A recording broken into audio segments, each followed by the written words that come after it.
محكم كتابه قد أفلح من زكاها. اللہ کی ذات نے انسان کو اشرف المخلوقات بنایا ہے اور یہ شرف انسانیت حاصل کرنے کے لیے محنت کرنی پڑتی ہے. یہ شرف انسانیت انسان کو بغیر محنت کے، بغیر عقیدہ اور عمل کے حاصل نہیں ہو سکتا، کیونکہ جب انسان اس دنیا میں آتا ہے اس وقت لا تعلمون شیئا، وہ اس کا مصداق ہے، کسی چیز کا اسے پتہ نہیں ہے، کسی چیز کے حوالے سے، دنیا کی نعمات کے حوالے سے، حتیٰ کہ اسے ماں باپ کی بھی شناخت نہیں ہے. لیکن جب اس دنیا میں آ گیا ہے اللہ کی ذات اسے آہستہ آہستہ پروان چڑھاتی ہے. والدین کی محبت کے ذریعے وہ پروان چڑھتا ہے، سردی گرمی سے بچتا ہے، لباس کے ذریعے وہ محافظت کرتے ہیں، تھوڑا پروان چڑھتا ہے، دودھ چھوٹ جاتا ہے، اللہ کی نعمات سے وہ استفادہ شروع کرتا ہے اور پھر مختلف انواع کی اللہ کی نعمتوں سے والدین کے ذریعے مستفید ہوتا ہے اور پھر اسی طرح پروان چڑھتا ہے جب وہ اس قابل ہوتا ہے کہ وہ والدین کو بھی پہچان سکے، اپنے عزیز و اقارب کو بھی پہچان سکے، اور پھر جو بڑھتا ہے تو پھر وہی بچہ والدین کے توسط سے تعلیم حاصل کر کے جو کچھ نہ جانتا تھا وہ دنیا کے بہت سارے علوم میں وہ ماہر ہو جاتا ہے.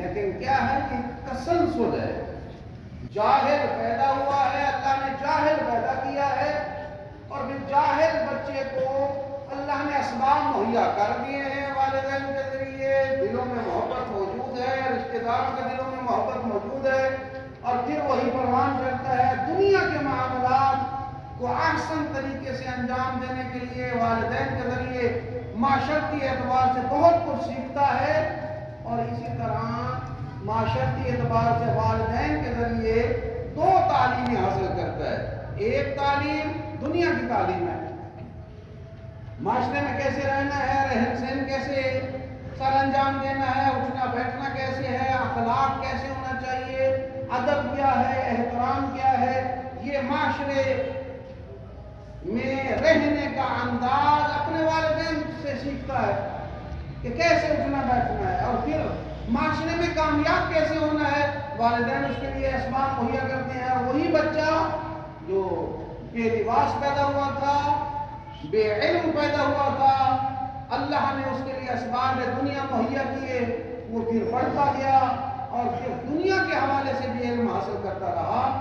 یہ ایک تسلسل دیکھیں آپ اللہ کا، جب تک وہ بچہ شعور کی حدوں تک نہیں پہنچتا اللہ کی طرف سے کوئی تکلیف اس پر نہیں ہے، کوئی واجب اس پر نہیں ہے، کوئی حرام جو ہے اسے بچنا اس بچے پر نہیں ہے.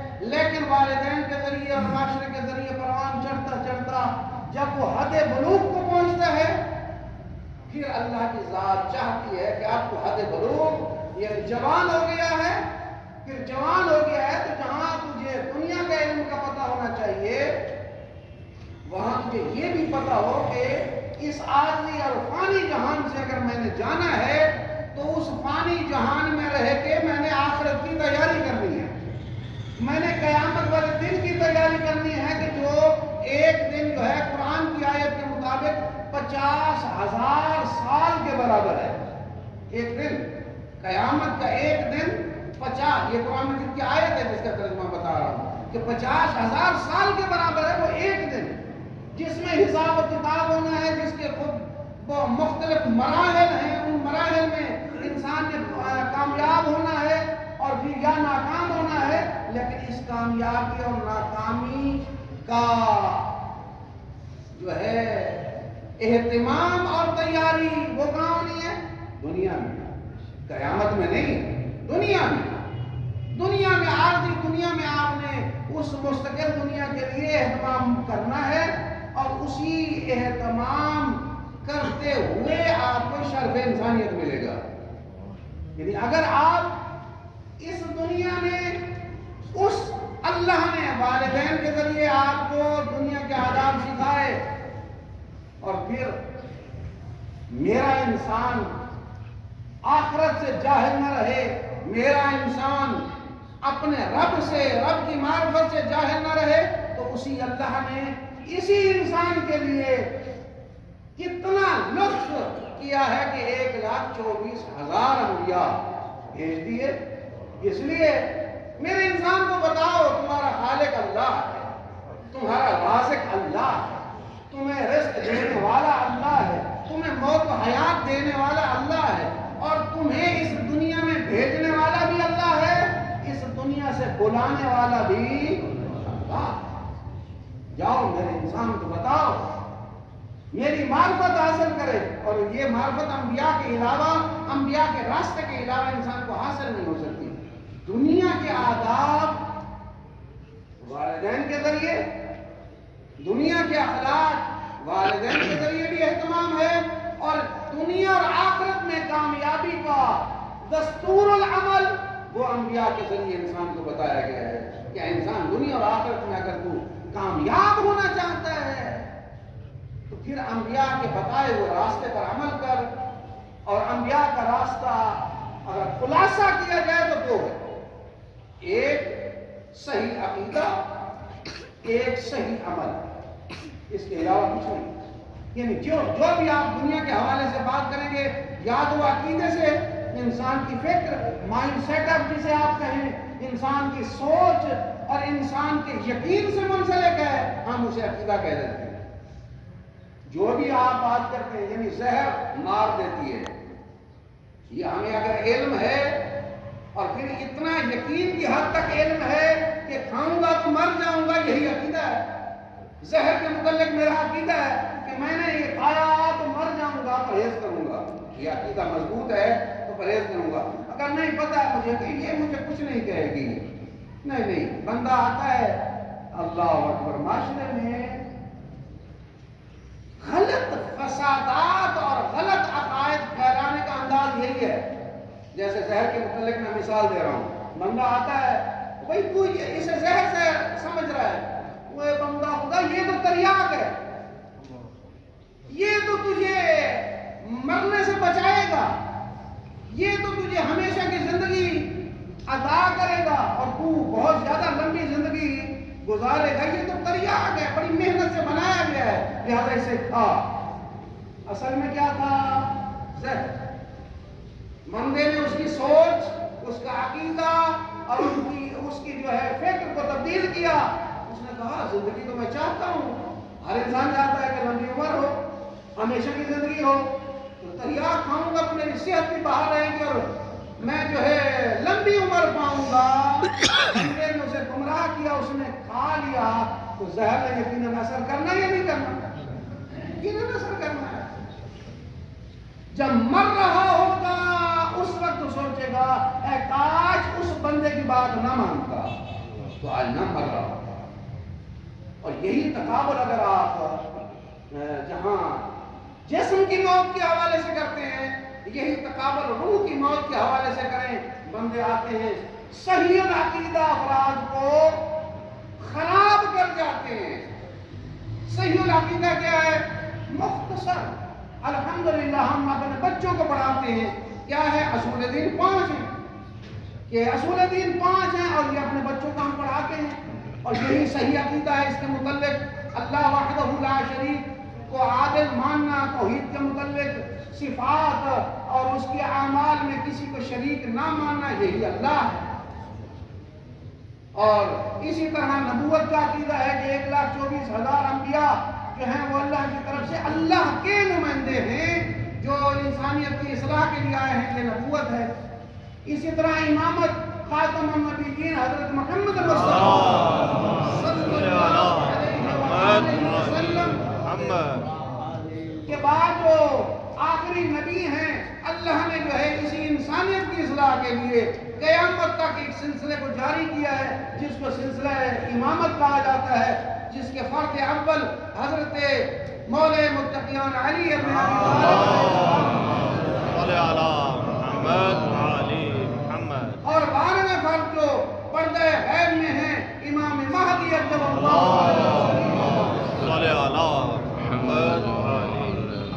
یہ 12 امام ہیں، یہ اللہ کے نمائندے ہیں، اور ساتھ ہم نے معشور ہونا ہے اور انہی کے حکم پر عمل کرنا ہے، یہ امامت ہے۔ اور قیامت کے حوالے سے حکم یہ ہے کہ قیامت کا یقین اور عقیدہ ہونا چاہیے کہ قیامت والے دن میں نے اپنے دنیا میں جو اعمال کیے ہیں اس کا حساب دینا ہے، اس کا۔ اور یہ یاد رکھیں، یہ اکثر مولا متقیان کا یہ فرمان آپ کے سامنے پڑھتا ہوں کہ کیا حلال میں حساب ہے، حرام میں عذاب ہے۔ حساب حلال کا ہونا ہے، حرام کا نہیں ہونا۔ حرام میں تو عذاب ہے۔ تو اس اعتبار سے میں نے حلال کا حساب دینا ہے، جو کمایا ہے حلال کمایا ہے تو اس کو صرف کہاں کیا ہے، خمس و زکوٰۃ ادا کیا ہے، واجبات ادا کیے ہیں اور اللہ کی مخلوق پر میں نے خرچ کیا ہے۔ یہ حلال جو ہے، طریقہ حلال جو میں نے صرف کیا ہے اللہ کے حکم کے مطابق صرف کیا ہے، اور اپنی زندگی صرف کی ہے تو اللہ کے حکم کے مطابق صرف کی ہے، تو اس کا حساب لینا ہے۔ اور اس کے لیے میں ہمیشہ یہ آیت یاد دلاتا رہتا ہوں کہ فَمَن يَعْمَلْ مِثْقَالَ ذَرَّةٍ خَيْرًا يَرَهُ وَمَن يَعْمَلْ مِثْقَالَ ذَرَّةٍ شَرًّا يَرَهُ، کہ ذرہ برابر اگر نیکی کی ہے تو اس کا بھی انسان نظارہ کر لے گا، دیکھ لے گا، اور ذرہ برابر بھی اگر برائی کی ہے وہ بھی اسے دکھا دی جائے گی۔ تو اس اعتبار سے اس قیامت پر یقین رکھنا یہ بنیادی عقیدہ ہے۔ یہ عقیدہ اگر مضبوط ہو، اللہ پر یقین ہو۔ میں قرآن مجید کی آیت پڑھ رہا تھا، 2 دن پہلے کی بات ہے، میں اس کی کریمی پہ حیران ہوں۔ اتنا کریم، اتنا کریم کہ اس آیت کا خلاصہ میں آپ کو بتا رہا ہوں کہ آیت بتاتی ہے کہ ملائکہ اللہ کی تسبیح کرتے ہیں اور جو کچھ زمین میں ہے اس کے لیے استغفار کرتے ہیں۔ سبحان اللہ، تصور کریں، یعنی اللہ نے ملائکہ کی ڈیوٹی لگائی ہوئی ہے۔ اور پھر تفسیر میں انہوں نے لکھا کہ دوسری سورہ اعراف میں دوسری آیت ہے، اس میں بتایا گیا ہے کہ اللہ کی تسبیح کرتے ہیں اور جو اللہ پر ایمان رکھتے ہیں یعنی مومنوں کے لیے فرشتے استغفار کرتے ہیں۔ اتنی بڑی عظمت ہے، اور یہ قرآن مجید کی آیت بتا رہا ہوں آپ کو۔ اتنا کریم، اتنا رحیم، کہ اتنا اپنی مخلوق سے محبت کرنے والا کہ میری مخلوق میری نافرمانی کرتی ہے، جاؤ فرشتے تمہاری ڈیوٹی ہے ان کے لیے استغفار کرو۔ بڑی بات، اتنا کریم اللہ ہے۔ اور پھر بھی ہم اس کی نافرمانی میں اتنے بڑھ جائیں کہ وہ استغفار بھی فائدہ نہ دے اور اس کی کریمی سے بھی ہم دور ہو جائیں اور عذاب کے مستحق ہو جائیں، تو اس سے بڑی بد نصیبی کیا ہو سکتی ہے؟ تو یہ ہمیں اپنی اصلاح کرنی چاہیے کہ انسانیت کا شرف حاصل کرنا ہے۔ مطالب تو اور بھی تھے، میں وہاں پہنچا ہی نہیں ہوں، پر مقدمتاً یہ عرض کیا ہے کہ یہ شرف انسانیت حاصل کرنا ہے تو بہترین ذریعہ شعبان اور رمضان المبارک ہے، بہترین ذریعہ۔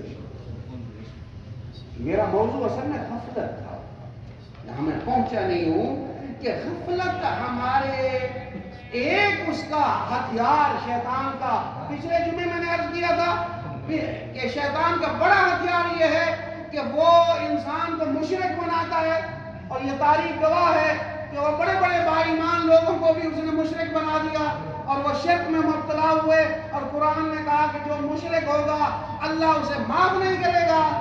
دوسرا اور بڑا ہتھیار شرک کے بعد اگر کوئی سمجھے تو بڑا ہتھیار کیا ہے شیطان کا؟ غفلت۔ غفلت کا شکار کر دیتا ہے۔ نماز پڑھنے کی ضرورت نہیں، جب فارغ ہو گئے انشاءاللہ پڑھ لیں۔ حلال حرام کی ضرورت نہیں ہے، انشاءاللہ کچھ عرصے کے بعد جو ہے نا یہ کام بھی کر لیں گے۔ خمس نکالنے کی ضرورت نہیں ہے، کچھ عرصہ گزر جائے تو کچھ مال اکٹھا ہو جائے تو وہ کر لیں۔ یہ تو وہ کر لیں گے وہ جس میں تھوڑا بہت درد ہو، ورنہ غفلت اتنی بڑھا دیتا ہے کہ انسان توجہ ہی نہیں کرتا، سوچتا بھی نہیں ہے کہ یہ کام مجھے کرنا چاہیے۔ یعنی نیکی کی طرف بعض کا غفلت اتنی بڑھ جاتی ہے کہ نیکی کی طرف متوجہ ہی نہیں ہوتا کہ یہ نیک کام بھی میں نے کرنا ہے، مجھ پر اللہ نے واجب کیا ہے۔ غفلت بہت بڑا ہتھیار ہے، اور اس غفلت سے اگر ہم نے بچنا ہے، اپنے آپ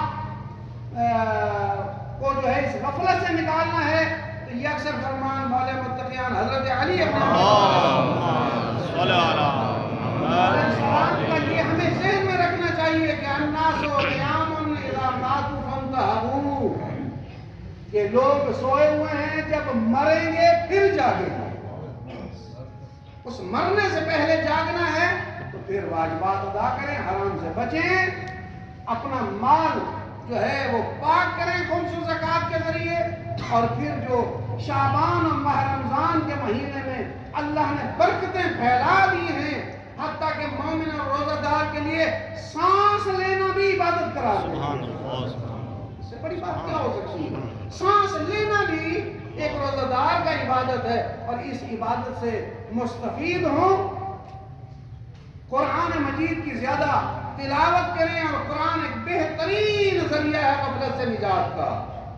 آپ قرآن مجید پڑھیں، ماہ رمضان قرآن کی بہار ہے، تلاوت فقط نہ کریں۔ میری گزارش ہوگی کہ قرآن سے صحیح فائدہ اٹھانا ہے تو ترجمہ ضرور پڑھیں۔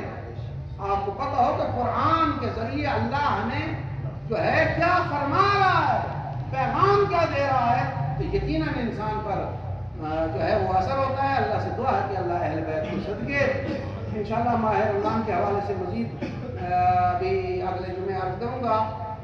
اللہ سے دعا ہے کہ اللہ اہل بیت کے صدقے شعبان کے جو چند دن رہ گئے ہیں، ان میں شعبان کی برکتوں سے ہم سب کو مستفید فرمائے، اور ماہ رمضان کی تیاری کرنے کی ہم سب کو توفیق عطا فرمائے۔ بسم اللہ الرحمن الرحیم، والعصر ان الانسان لفی خسر الا الذین آمنوا وعملوا الصالحات وتواصوا بالحق وتواصوا بالصبر۔